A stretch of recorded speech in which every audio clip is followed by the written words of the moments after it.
Lúc này ở điện có lên làm được cái mỏ vào hiện tại ở điện được có mỏ vào hiện tại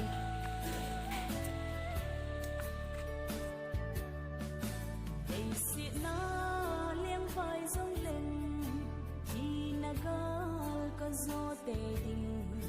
dù ni tiếng ấy hạt ba mê kinh cầm tiếng dù khóc bi cái say min thăng bị thiêng tê lên là muôn lô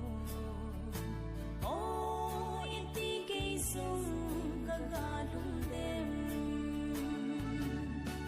say ôn găng nôm cả hừng tiếng lên lấy xiết vui là gấm thì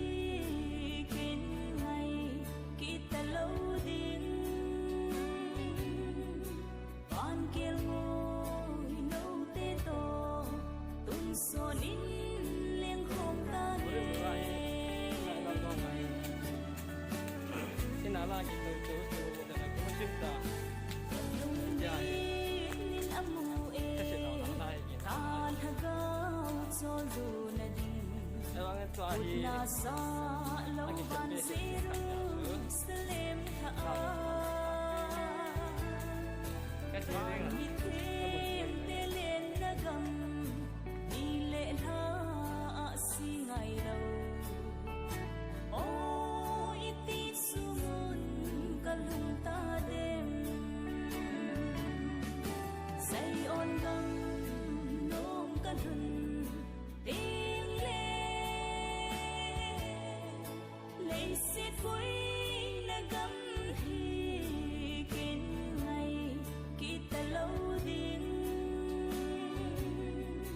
con kia ngồi nấu tê to tung xô nín liên không ta nghe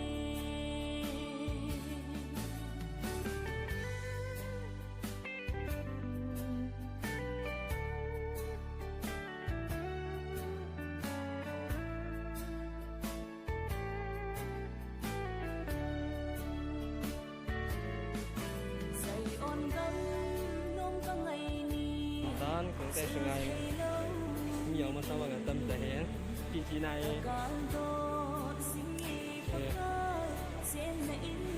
mình to không là một cái gì riêng mà không vui thế tại vì tiếp của ta ai trái cho sự hoàn toàn ai tụt cả rồi cái khả năng cái khả năng tiếng lên lấy xiết vui là gấm thì kín ngày kita lâu đến con kia ngồi nấu tê to tung xô nín liên không ta nghe em nhận sang ngày này các bạn chỉ mà ta được ăn này gì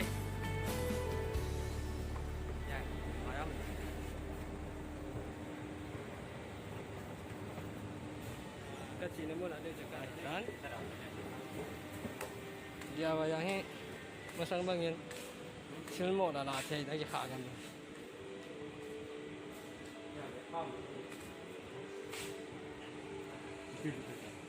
luôn kia mà